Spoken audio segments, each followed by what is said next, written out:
परमेश्वर के धन्य नाम की महिमा हो।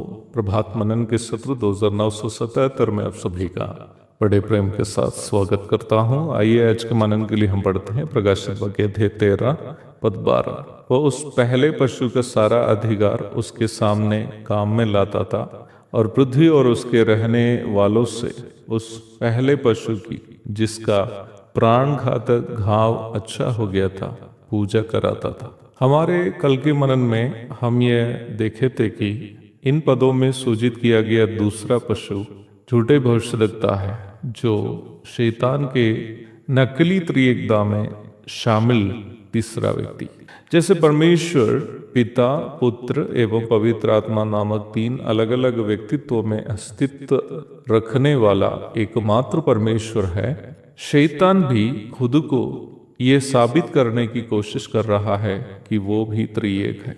अजगर अथवा शैतान खुद को पिता परमेश्वर के रूप में और मसीह विरोधी खुद को पुत्र प्रभु यीशु मसीह के रूप में और झूठे भविष्यद्वक्ता खुद को पवित्र आत्मा के रूप में प्रस्तुत करने की व्यर्थ कोशिश कर रहे हैं करके इन पदों से हम समझ सकते हैं। प्रकाशित वाक्य 16 की 13, 19 की 20, 20 की 10 आदि पदों में इस दूसरा पशु को झूठे भविष्यद्वक्ता करके बुलाए जाने से एक सूचना हमें मिलती है कि यह झूठे भविष्यद्वक्ता यहूदी मूल का हो सकता है।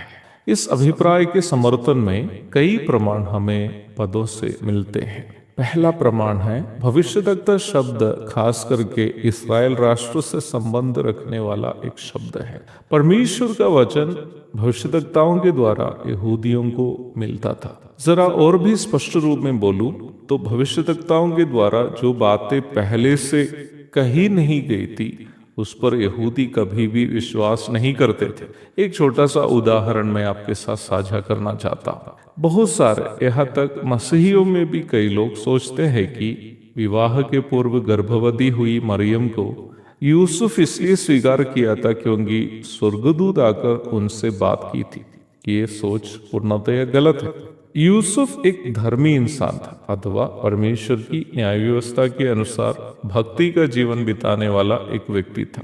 वह ये जानता था कि यदि किसी को पता चले कि उनके होने वाली दुल्हन विवाह के पूर्व गर्भवती है तो व्यवस्था के अनुसार उसे व्यभिचार के आरोप में पथराव करके मार डाल दिया जाएगा। इसलिए वह रहस्य में मरियम को त्यागना चाहा। मत्ती 1:19। अर्थात यूसुफ पुराना नियम के वचनों के बारे में पूर्णतया जानकार एक व्यक्ति था। फिर वह मरियम को क्यों नहीं त्यागा? इसलिए नहीं कि स्वर्गदूत ने उनसे बात की, बल्कि स्वर्गदूत ने उनसे ये कहा कि मरियम के साथ जो भी हो रहा है वो लगभग 700 वर्ष के पूर्व यशायाह भविष्यद्वक्ता के द्वारा की गई भविष्यवाणी की पूर्ति है। मत्ती अध्याय 1 पद 20 से 23 तक। यहूदियों के दैनिक जीवन में भविष्यद्वक्ताओं के वचन का महत्व को सूचित करने के लिए मैं यह उदाहरण आपके साथ साझा कर रहा था। इस दूसरे पशु को झूठे भविष्यद्वक्ता करके परिचय कराया जाना संभवतः ये सूचित करता है कि वह यहूदी वंशज हो, ताकि उसके प्रचार प्रसार से यहूदी गुमराह किए जाए। प्रारंभ में पढ़ी गई पद में हम देखते हैं कि उस झूठे भविष्यद्वक्ता का मुख्य काम संसार के लोगों को गुमराह करके मसीह विरोधी की पूजा करने हेतु उन्हें अगुवाई करे।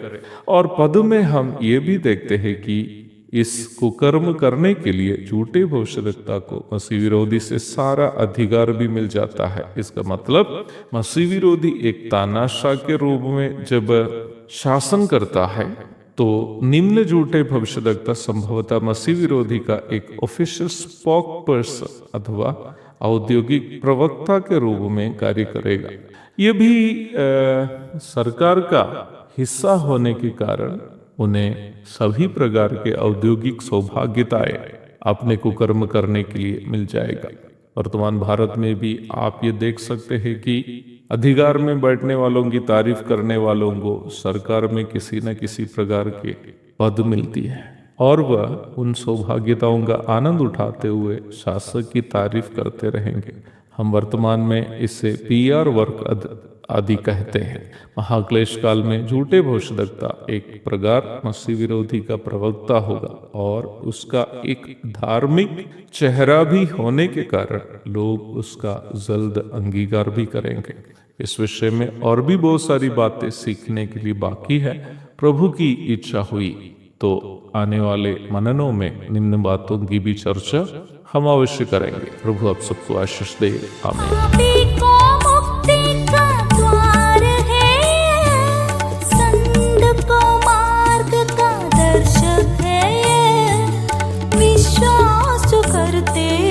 उसके लिए अनंत जीवन